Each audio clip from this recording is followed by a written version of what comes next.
Where television is fantastic and is way ahead of film is it doesn't feel the need to polarize women so much. I experienced it in playing Anne Boleyn as well, that male writers, and I say this with all love and respect, often want to make a woman either the angel or the whore. Make her the witch or put her on the pedestal. And when people ask me about Marjorie, I say they're not mutually exclusive. You don't have to be practical and politically savvy and not be a good person. You can be a good human being and be and just be shrewd. I think all these women play similar characters. They're not two separate things. Half the people in this room are probably female. We are as complex and contradictory as the men, and Marjorie is a character that reflects that. Yeah, definitely. Now, Maisie, your character has had a rough couple of years, and wandering on those hillsides, and it's not so good up there. And that last scene that you had with the hound where you walked away, it was pretty incredible, and it seemed like a big transformative moment for your character, and I wondered how that was for you to play that. That's how you saw it. It was the main change in Aria so far. I feel like every year we're never sure if we're going to come back for another season, and you want a nice closure for your character, and I feel like heading into the new season, it's like we just finished that chapter of Aria's life. That's who she was then, and she let go of everything that she kind of had before. And I mean, during that scene, I knew it was coming for a long time, and the way that it was done in the series, it's very different to the way it was done in the books, and I just wanted to know how people would react to that. It seemed to go down pretty well.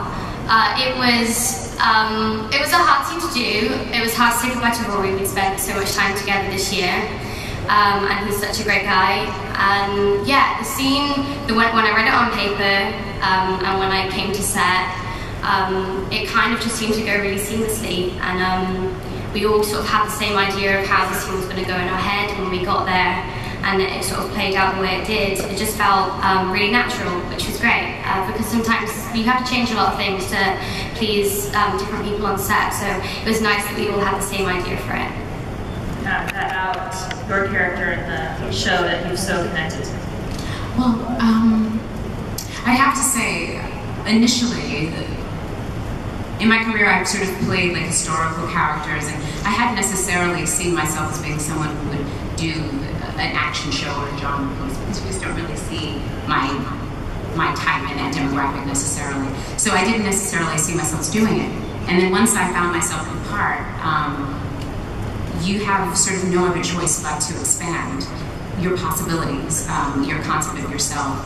And one thing that I've come across quite a bit actually is being on set, and there are like a lot of different men will sort of come on as date players or guest parts, and I recognize that like there's a certain strength that I have now, or a certain command that I have over I guess being the lead, one who's on the show, that I hadn't had before. So that's sort of like a huge thing, just sort of owning that space and not being expected as a woman to sort of shrink or curtsy or any of those sort of things, and just sort of, you know, moving forward. Which wasn't necessarily my way, it's not the way I was raised, so. And Tatiana, I mean, you experienced that too, as far as being #1 on the call sheet, and #2, and 3, 4, 5, 6, 7, 9, perhaps. But is it true that you had never played an adult, much less a mother, before you had done this part? Yeah, I think the closest I got was like Mary, Mother of Jesus, but she was like 15, so it didn't count really. Right. No, yeah, I had always played for 10 years, my junior, and this was a really nice, you know, stepping into my own womanhood, you know, in a similar way.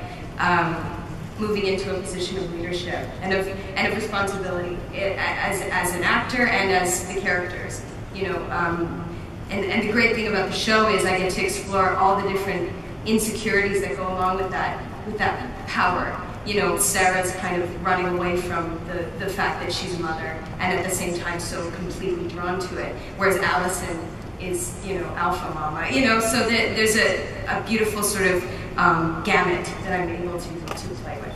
And do you have techniques for how you differentiate between those characters as far as you would say that you make playlists for how you get into those different roles? Is that one way to access those? Yeah, for sure. Music's a big thing for me. It's always inspired me in different ways. Dance has always inspired me, and because I wanted to come at the characters with a physical change and with a vocal change and a sort of internal rhythmic change, I went to music and, you know, found that a certain playlist would move me in a different way and give me a different palette of emotion to kind of work from. And yeah, I mean, it's the same way I think that, you know, you can look at a painting and be moved a certain way.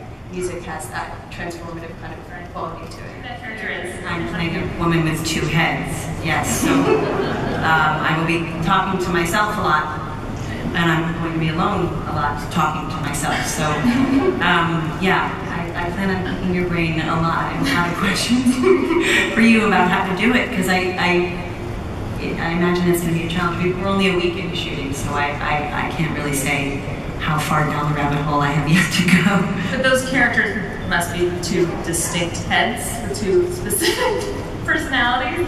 I think that information you probably have to come to the American Horror Story panel later on to find out about that. Yes, I think, yeah, there are things to be said there. As an actor, and for me, having come from comedy for so many years, where I was, you know, kind of the blessing and the curse of television is you get to be really well known as one thing, and then it's hard to step out. So I've been so blessed and grateful to be able to really, like, I don't know, say every episode there's something really like, oh God, I don't know how I'm gonna do that, and then you do it, and then you feel great, and it's just like, you know, it's enjoying your job. It's having a good day at work. And I do think there's something